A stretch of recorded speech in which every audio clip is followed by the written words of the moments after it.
ਸ਼ੁਰੂ ਕਰਦੇ ਹਾਂ ਉਸ ਦੋ ਜਹਾਨ ਦੇ ਪਾਲਣਹਾਰ ਦਾ ਨਾਮ ਲੈ ਕੇ, ਜੋ ਸਭ ਤੇ ਬਹੁਤ ਹੀ ਰਹਿਮਤਾਂ ਔਰ ਬਖਸ਼ਿਸ਼ਾਂ ਕਰਨੇ ਵਾਲਾ ਹੈ। ਅੱਜ ਤੁਸੀਂ ਸਾਰੇ ਜੀਵ ਇਸ ਦਿਨ ਤੇ ਮਾਲਕ ਦੇ ਚਰਨਾਂ 'ਚ ਪਹੁੰਚੇ ਹੋ, ਔਰ ਇਹ ਜੋ ਪ੍ਰੇਮ ਦੇ ਨਾਲ, ਸ਼ਰਧਾ ਦੇ ਨਾਲ, ਵਿਸ਼ਵਾਸ ਦੇ ਨਾਲ ਤੁਸੀਂ ਆਏ ਹੋ, ਤਾਂ ਤੁਹਾਡਾ ਇਹ ਪ੍ਰੇਮ ਦੇਖ ਕੇ, ਤੁਹਾਡੀ ਇਹ ਸ਼ਰਧਾ, ਇਹ ਵਿਸ਼ਵਾਸ ਦੇਖ ਕੇ ਸਾਨੂੰ ਬੜੀ ਪ੍ਰਸੰਨਤਾ ਹੋ ਰਹੀ ਹੈ, ਬਹੁਤ ਖੁਸ਼ੀ ਹੈ ਸਾਨੂੰ। ਇਸ ਲਈ ਅੱਜ ਦਾ ਦਿਨ, ਕਿਉਂਕਿ ਸਾਰੇ ਜੀਵ ਵਧਾਈਆਂ ਦੇ ਰਹੇ ਸੀ ਕਿ ਮਾਲਕੋ ਜਨਮ ਦਿਨ ਦੀ ਬਹੁਤ ਬਹੁਤ ਵਧਾਈ, ਸੋ ਅਸੀਂ ਇੱਕ ਵਾਰ ਫਿਰ ਕਵਾਂਗੇ ਕਿ ਸਾਡੇ ਵੱਲੋਂ ਤੁਹਾਨੂੰ ਸਾਰਿਆਂ ਨੂੰ ਬਹੁਤ ਬਹੁਤ ਵਧਾਈ, ਕਿਉਂਕਿ ਜਿੰਨੀਆਂ ਖੁਸ਼ੀਆਂ ਹੁੰਦੀਆਂ ਆਪਣੇ ਪਿਆਰਿਆਂ ਦੇ ਨਾਲ ਹੀ ਹੁੰਦੀਆਂ ਹੈ। ਜਰਾ ਸੋਚੋ, ਕੋਈ ਖੁਸ਼ੀ ਦਾ ਤਿਉਹਾਰ ਹੋਵੇ, ਤੁਸੀਂ ਇਕੱਲੇ ਹੋਵੋ ਤਾਂ ਮਜ਼ਾ ਆਉਂਦਾ ਉਹਦੇ 'ਚ? ਦਿਨ ਚਾਹੇ ਜਿੱਡਾ ਮਰਜ਼ੀ ਬੜਾ ਹੋਵੇ, ਜਦ ਤੱਕ ਆਪਣੇ ਪਿਆਰੇ ਨਾਲ ਨਾ ਖੜੇ ਹੋਣ, ਆਪਣੇ ਪਿਆਰੇ ਕੋਲ ਨਾ ਬੈਠੇ ਹੋਣ, ਉਦੋਂ ਤੱਕ ਉਹ ਦਿਨ ਤਿਉਹਾਰ ਉਹ ਆਨੰਦ ਨਹੀਂ ਦਿੰਦਾ ਜੋ ਦੇ ਸਕਦਾ ਹੈ। ਇਸ ਲਈ ਗੁਰੂਆਂ, ਰਹਿਬਰਾਂ, ਪੀਰਾਂ, ਫਕੀਰਾਂ ਦੇ ਦਿਨ ਤਿਉਹਾਰ ਜਦੋਂ ਮਨਾਏ ਜਾਂਦੇ ਆ, ਉਰਸ ਜਦੋਂ ਮਨਾਏ ਜਾਂਦੇ ਆ, ਤਾਂ ਜਿੰਨੀ ਜ਼ਿਆਦਾ ਗਿਣਤੀ 'ਚ ਉਹਨਾਂ ਦੇ ਪ੍ਰੇਮੀ ਇਕੱਠੇ ਹੁੰਦੇ ਆ, ਉਨਾ ਹੀ ਉਹ ਉਰਸ, ਉਹ ਤਿਉਹਾਰ, ਉਹ ਦਿਨ ਮਜ਼ੇਦਾਰ ਲੱਗਦਾ ਹੈ, ਸੁੰਦਰ ਲੱਗਦਾ ਹੈ, ਆਨੰਦਿਤ ਕਰ ਦਿੰਦਾ ਹੈ ਇਨਸਾਨ ਨੂੰ ਅੰਦਰ ਤੱਕ, ਕਿ ਦੇਖੋ ਆਪਣੇ ਮੁਰਸ਼ਦ ਦੀ ਯਾਦ ਵਿੱਚ, ਆਪਣੇ ਮੁਰਸ਼ਦ ਦੇ ਪਿਆਰ ਵਿੱਚ ਕਿੰਨੇ ਪਿਆਰੇ ਇਕੱਠੇ ਹੋਏ ਹੈ। ਇਸ ਲਈ ਜਿੰਨੀਆਂ ਵੀ ਖੁਸ਼ੀਆਂ ਹੁੰਦੀਆਂ ਹੈ, ਇਹ ਪ੍ਰੇਮ ਦੇ ਨਾਲ, ਸ਼ਰਧਾ ਦੇ ਨਾਲ, ਜਦੋਂ ਉਸ ਮਾਲਿਕ ਨਾਲ ਪ੍ਰੇਮ ਕਰਨ ਵਾਲੇ ਪਿਆਰੇ ਜੁੜਦੇ ਆ ਨਾ, ਤਾਂ ਫੇਰ ਹੀ ਉਹ ਖੁਸ਼ੀ ਲੱਗਦੀ ਹੈ, ਫੇਰ ਹੀ ਉਹ ਖੁਸ਼ੀ ਆਨੰਦਦਾਇਕ ਲੱਗਦੀ ਹੈ।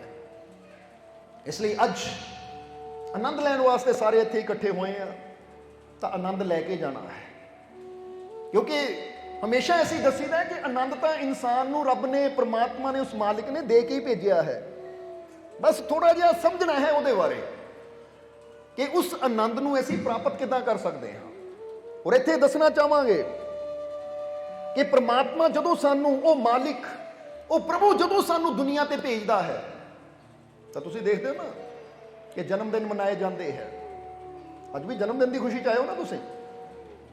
ਤਾਂ ਜਦੋਂ ਜਨਮ ਹੁੰਦਾ ਹੈ ਇਨਸਾਨ ਦਾ ਇਸ ਸੰਸਾਰ ਤੇ, ਤਾਂ ਪ੍ਰਮਾਤਮਾ ਕੀ ਦੇ ਕੇ ਭੇਜਦਾ ਹੈ? ਕਹਿੰਦੇ ਹੈ ਕਿ ਮੀਆਂ ਹਦਾਇਤੁੱਲਾ ਨਾਮ ਦੇ ਇੱਕ ਫਕੀਰ ਹੋਏ ਹੈ, ਸੂਫੀ ਸ਼ਾਇਰ ਹੋਏ ਹੈ, ਜਿਨ੍ਹਾਂ ਦਾ ਨਾਮ ਸੀ ਮੀਆਂ ਹਿਦਾਇਤ ਉੱਲਾ। ਉਹ ਆਪਣੇ ਇੱਕ ਕਲਾਮ ਦੇ ਅੰਦਰ ਬੜੀ ਪਿਆਰੀ ਗੱਲ ਕਹਿੰਦੇ ਹੈ ਕਿ ਤੂੰ ਦੁਨੀਆ ਤੇ ਕੀ ਕਰਨ ਆਇਆ ਸੀ ਔਰ ਕਰ ਕੀ ਰਿਹਾ ਹੈ। ਇਹ ਇਸ਼ਾਰਾ ਕਰ ਰਹੇ ਹੋ ਸੰਸਾਰ ਨੂੰ, ਕਿਉਂਕਿ ਸੂਫੀ ਸ਼ਾਇਰ ਜਾਂ ਪੀਰ ਫਕੀਰ ਜਦ ਵੀ ਆਪਣੇ ਕਲਾਮ ਦੇ ਜ਼ਰੀਏ, ਆਪਣੇ ਸ਼ਬਦਾਂ ਦੇ ਜ਼ਰੀਏ ਕੁਝ ਇਸ਼ਾਰਾ ਕਰਦੇ ਹੈ, ਤਾਂ ਸਾਨੂੰ ਸਮਝਾਉਣ ਦੀ ਖਾਤਰ ਕਰਦੇ ਹੈ। ਸੋ ਇੱਥੇ ਅੱਜ ਦੇ ਸਤਸੰਗ ਦੀ ਸ਼ੁਰੂਆਤ ਅਸੀਂ ਮੀਆਂ ਹਦਾਇਤੁੱਲਾ ਦੇ ਇਸ ਛੋਟੇ ਜਿਹੇ ਕਲਾਮ ਤੋਂ ਕਰਾਂਗੇ, ਜਿਹਦੇ 'ਚ ਉਹ ਇਸ਼ਾਰਾ ਕਰਦੇ ਹੈ ਕਿ ਤੂੰ ਆਇਆ ਕੀ ਕਰਨ ਹੈ ਔਰ ਕਰ ਕੀ ਰਿਹਾ ਹੈ। ਹੁਣ ਜ਼ਰਾ ਸਮਝਣਾ, ਆਇਓ ਕੀ ਕਰਨਾ ਹੈ ਤਾਂ ਕਰ ਕੀ ਰਹੇ ਹੈ। ਉਹ ਦੱਸਦੇ ਹੈ ਕਿ ਅਲਫ ਆਇਆ ਸੀ, ਅਲਫ ਆਇਆ ਸੀ ਲਾਲ ਕਮਾਵਣੇ ਨੂੰ, ਬਣਜ ਕੋਲਿਆਂ ਦਾ ਤੂੰ ਘਰ ਬੈਠਾ। ਅਲਫ ਆਇਆ ਸੀ ਲਾਲ ਕਮਾਵਣੇ ਨੂੰ, ਬਣਜ ਕੋਲਿਆਂ ਦਾ ਗਲ ਪਾ ਬੈਠਾ। ਕੋਲ ਆਇਆ ਸੀ ਬਹਿਣ ਕਸਤੂਰੜੀ ਦੇ, ਢੇਰ ਢੋਰ ਦੇ ਕੋਲ ਤੂੰ ਜਾ ਬੈਠਾ। ਉਹ ਮੀਆਂ ਹਦਾਇਤੁੱਲਾ ਉਸ ਸ਼ਾਹ ਨੂੰ ਕੀ ਮੂੰਹ ਦਿਖਾਏਗਾ, ਤੂੰ ਤਾਂ ਸਾਰਾ ਹੀ ਸੌਦਾ ਘਾਟੇ ਪਾ ਬੈਠਾ। ਜਰਾ ਦੇਖੋ ਹਿਦਾਇਤੁੱਲਾ ਕੀ ਕਹਿ ਰਹੇ ਹੈ ਤਾਂ 3 ਲਾਈਨਾਂ ਇਸ ਕਲਾਮ ਦੀਆਂ, ਪਰ ਇਹ 3 ਲਾਈਨਾਂ 'ਚ ਉਹਨਾਂ ਨੇ ਬਹੁਤ ਪਿਆਰੀ ਗੱਲ ਕਹਿ ਦਿੱਤੀ।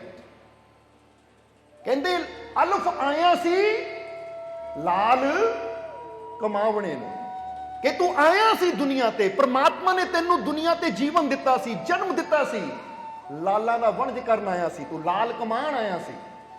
ਇਹ ਤਾਂ ਉਸੇ ਤਰ੍ਹਾਂ ਸਮਝ ਲਓ ਕਿ ਜਿਸ ਤਰ੍ਹਾਂ ਇੱਕ ਨਵਾਬ ਆਪਣੇ ਬੇਟੇ ਨੂੰ ਭੇਜਦਾ ਹੈ ਪੈਸਾ ਦੇ ਕੇ ਕਿ ਜਾ ਬੇਟਾ ਚੰਗਾ ਸੌਦਾ ਕਰਕੇ ਆਈ, ਚੰਗੇ ਪੈਸੇ ਦੇ ਕੇ ਉਹਨੂੰ ਲਾਲਾਂ ਦਾ, ਹੀਰੇ ਜਵਾਹਰਾਤਾਂ ਦਾ ਸੌਦਾ ਕਰਨ ਵਾਸਤੇ ਦੂਜੇ ਸ਼ਹਿਰ ਭੇਜ ਦਿੰਦਾ ਹੈ।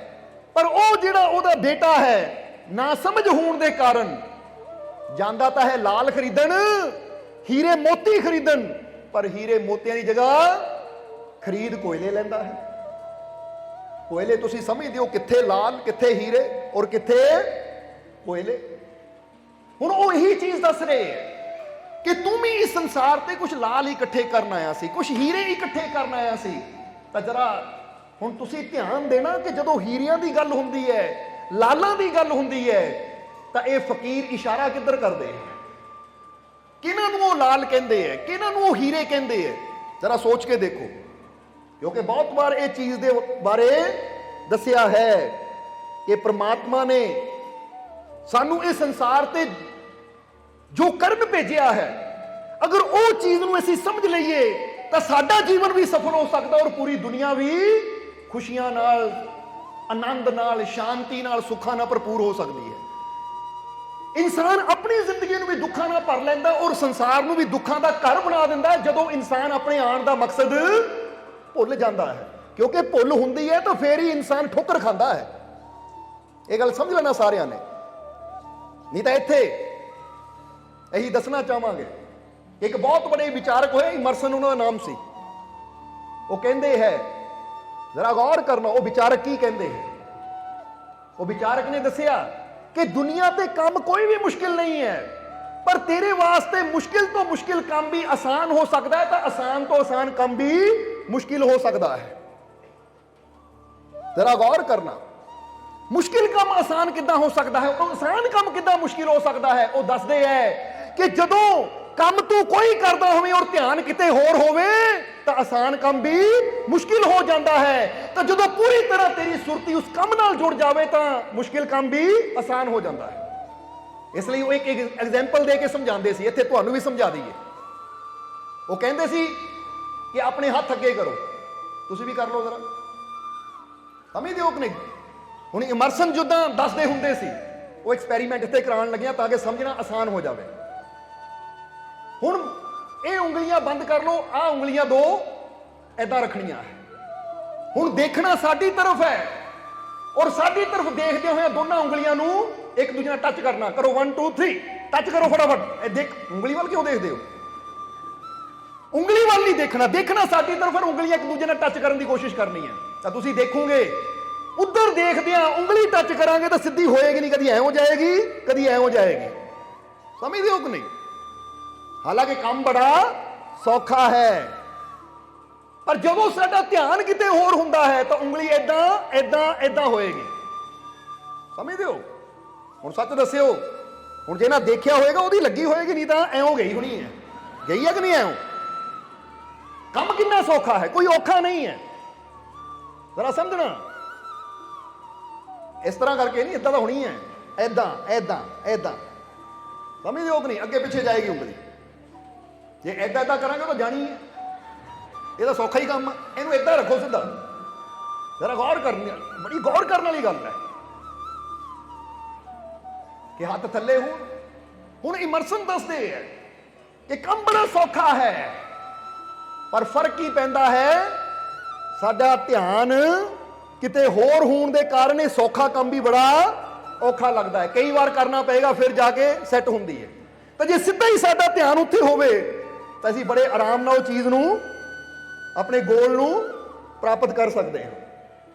ਹੁਣ ਜ਼ਰਾ ਗੌਰ ਕਰਨ ਵਾਲੀ ਗੱਲ ਹੈ, ਵਿਚਾਰ ਕਰਕੇ ਦੇਖਣਾ, ਜੀਵਨ 'ਚ ਅਸੀਂ ਜਿੰਨੇ ਵੀ ਕੰਮ ਕਰਦੇ ਆ ਨਾ, ਚਾਹੇ ਖਾਣਾ ਖਾਂਦੇ ਆ, ਚਾਹੇ ਕੋਈ ਵੀ ਕਰਮ ਕਰਦੇ ਆ, ਅਸੀਂ ਕਰਦੇ ਕੁਝ ਹੋਰ ਹੁੰਦੇ ਤਾਂ ਸਾਡਾ ਧਿਆਨ ਕਿਤੇ ਹੋਰ ਹੁੰਦਾ ਹੈ।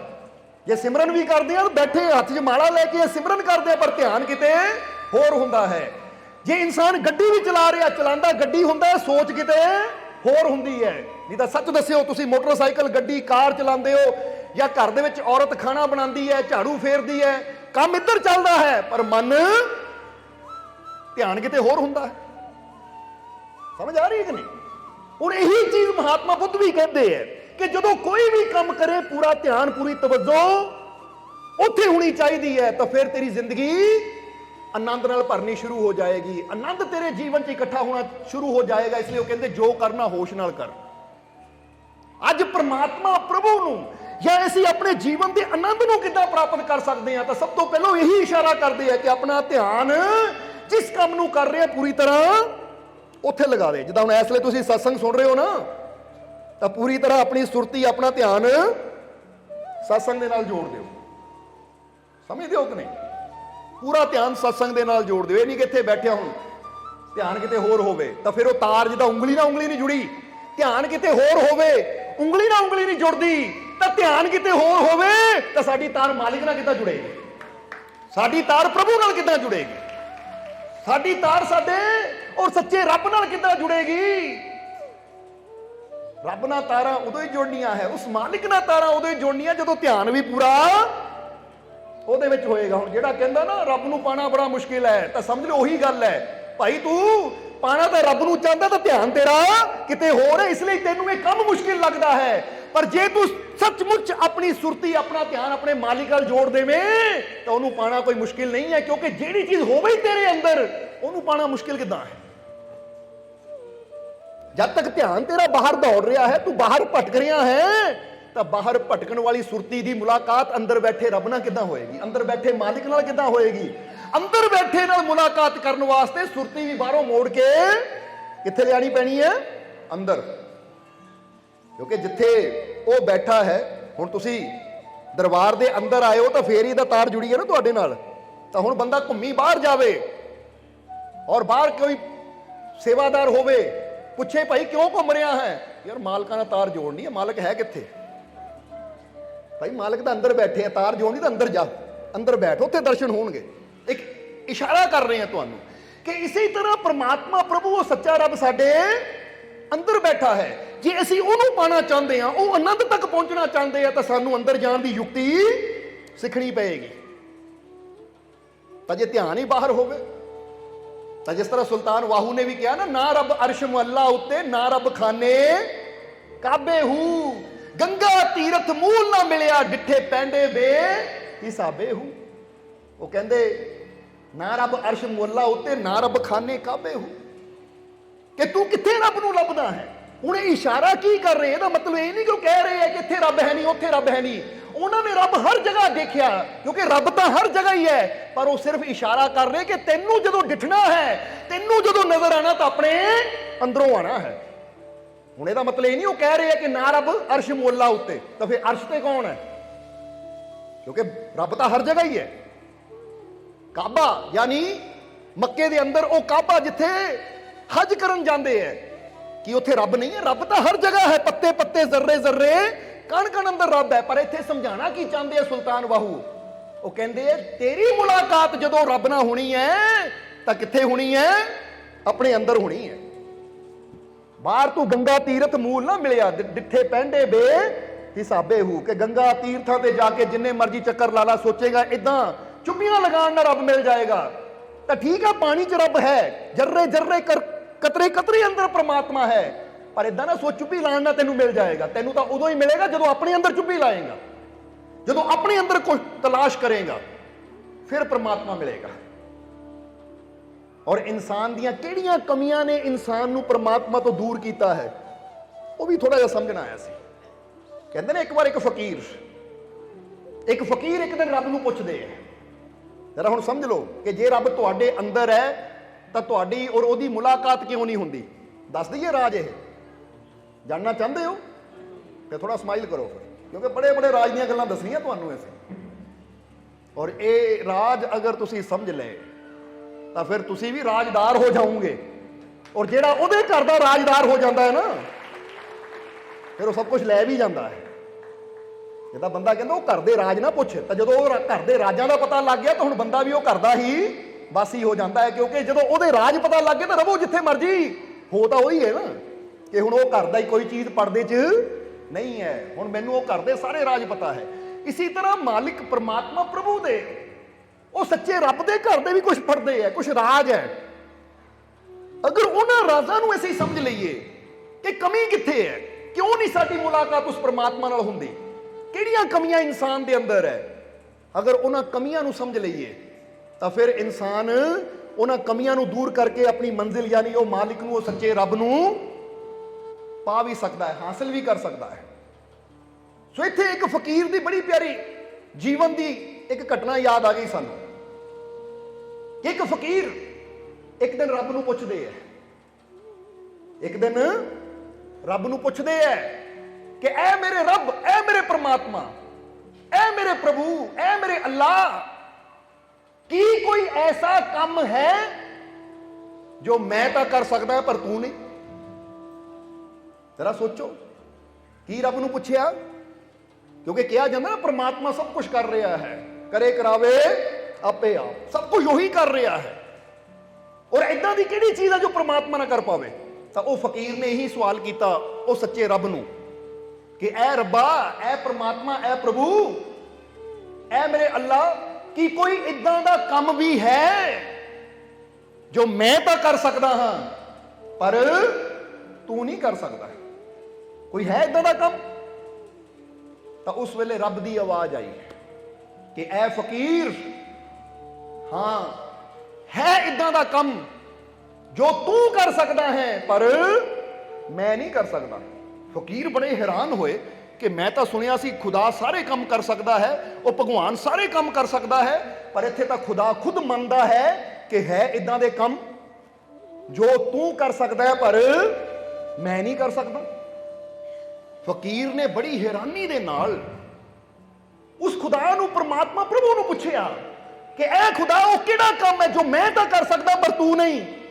तो खुदा ने की जवाब दिता कि ऐ फकीर सुन, वो किहड़े काम है जो तू कर सकता पर मैं नहीं? तू बुरा कर सकता है पर मैं नहीं, तू किसी का दिल तोड़ सकता है पर मैं नहीं, तू किसी का दिल दुखा सकता है पर मैं नहीं, तू किसी नाल नफरत कर सकता है पर मैं नहीं। जरा समझना, खुदा ने कहा तू वो सारे काम कर सकता है जो तेनू गिराण वाले है। उन्हें कहा किहड़े काम? फकीर कहते निंदिया, चुगली, झूठ, हेरा फेरी, ठगी, क्रोध, तू इदां दे सारे काम कर सकता जो तेनू गिराण वाले है, पर मैं वो एक भी काम नहीं कर सकता जो मैनू गिराण वाला हो। और फिर अगे खुदा ने की किया, अगर तू वो सारे काम छड़ देवें जो तेनू गिराण वाले है, अगर तू वो सारे काम छड़ देवें जो मैं नहीं कर सकता, तो फिर तेरे च मेरे च कोई फर्क ना रह जावे, फिर तू मैं तो मैं तू हो जावे। समझ आई? एक केड़ी चीज है जो सानू परमात्मा तो जुदा कर दी है? क्योंकि असी कई बार दसिया है, जे ओदे वर्गे बनना है तो ओदे वर्गे कर्म भी करने पैणगे। कर्म साडे हुण शैतान वाले तो बनना असी भगवान चाहिए, तो यह किस तरह पॉसिबल है? यह किदां हो सकता है? समझते हो कि नहीं? जरा सोच के देखो। हुण इत्थे यही एक राज की गल है कि अगर असी चाहते हैं कि मैं इंसान तो भगवान हो जावां, मैं बंदे तो खुदा हो जावां, तो फिर असी देखिए कि वो किहड़े काम है जो मैं तो कर सकता पर मेरा सच्चा रब नहीं कर सकता। तो हुण जिहड़ा काम मेरा रब नहीं करता वो काम मैं भी करने बंद कर देवां, वो काम मैं भी करने छड़ देवां, ताकि मैं भी उसका रूप हो सका। हुण किहड़े-किहड़े काम परमात्मा ने कहे कि तू किसी का दिल तोड़ सकता है पर मैं नहीं। हुण सच दस्सिओ, कदी रब कोई इदां दा करदा कि बंदे दिल टुट जावे? बंदे ने मंगिया होवे रब्बा हवा दे, तो रब कहता नहीं तेनू देनी हवा, हाय मेरा दिल टुट गया, रब तो मंगिया सी तो रब ने दित्ती नहीं। पर कई बार देखिया है कि बंदा उन्हां दुआवां दी अरदासां दी गल कर लग पैंदा, रब ने मेरा दिल तोड़ दिता, मैं मंगिया सी मिलिया नहीं। ये याद रखो, परमात्मा हमेशा बंदे नूं ओही दिंदा जो बंदे वास्ते अच्छा होवे, क्योंकि बहुत चीज़ां ऐसियां जो बंदा मंगता लैंदा पर उन्होंने पता है कि इहदे वास्ते अच्छी नहीं है, इसलिए ओही चीज़ बंदे नूं दिंदा है जो उहदे वास्ते अच्छी होवे। ताही तो हजरत अली ने कहा सी, ऐ खुदा मैनू ओ ना दे जो मेरी इच्छा होवे, बल्कि मैनू ओ दे जो मेरे वास्ते अच्छा होवे। एक हुंदी इच्छा और एक हुंदा है अच्छा। समझदे हो कि नहीं?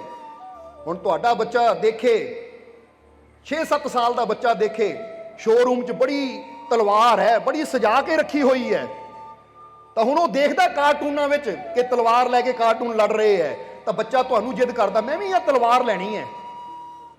हुण जरा गौर करना, जिद करता है, रोंदा है, मैनू आ चाहिदी है, ਤਾਂ ਜਿਹੜਾ ਸਮਝਦਾਰ ਮਾਤਾ ਪਿਤਾ ਹੋਏਗਾ ਨਾ ਉਹ ਕਹਿਣਗੇ ਬੇਟਾ ਤੇਰੀ ਇੱਛਾ ਜ਼ਰੂਰ ਹੈ ਤਲਵਾਰ ਲੈਣ ਦੀ, ਪਰ ਤੈਨੂੰ ਕਿੱਦਾਂ ਲੈ ਦੇਵਾਂ, ਤੇਰੇ ਵਾਸਤੇ ਅੱਛੀ ਨਹੀਂ ਹੈ, ਕਿਉਂਕਿ ਇਹ ਤੈਨੂੰ ਦੇ ਦਿੱਤੀ ਤਾਂ ਤੂੰ ਨੁਕਸਾਨ ਕਰ ਸਕਦਾ ਹੈ, ਆਪਣਾ ਹੱਥ ਪੈਰ ਕਟਵਾ ਸਕਦਾ ਹੈ, ਕਿਉਂਕਿ ਬੱਚੇ ਹੈ।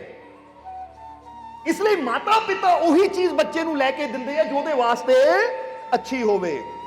ਇਸ ਲਈ ਆਪ ਹੀ ਇਹ ਬੇਨਤੀ ਰੱਬ ਅੱਗੇ ਕਰ ਦਿਆ ਕਰੋ ਕਿ ਮੇਰੇ ਮਾਲਿਕ ਮੈਨੂੰ ਉਹ ਦੇ ਜੋ ਮੇਰੇ ਵਾਸਤੇ ਅੱਛਾ ਹੋਵੇ, ਉਹ ਨਾ ਦੇ ਜੋ ਮੇਰੀ ਇੱਛਾ ਹੋਵੇ, ਕਿਉਂਕਿ ਇੱਛਾ ਤਾਂ ਮੇਰੀਆਂ ਪਲ ਪਲ ਬਦਲਦੀਆਂ ਹੈ।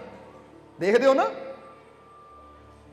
ਜ਼ਿਆਦਾ ਮਿੱਠਾ ਖਾ ਲਈਏ ਤਾਂ ਫਿਰ ਇੱਛਾ ਹੁੰਦੀ ਨਮਕੀਨ ਖਾਣ ਦੀ, ਨਮਕੀਨ ਖਾ ਲਈਏ ਤਾਂ ਯਾਰ ਮਿੱਠਾ ਖਾਣ ਨੂੰ ਮਿਲ ਜਾਓ ਤਾਂ ਵਧੀਆ।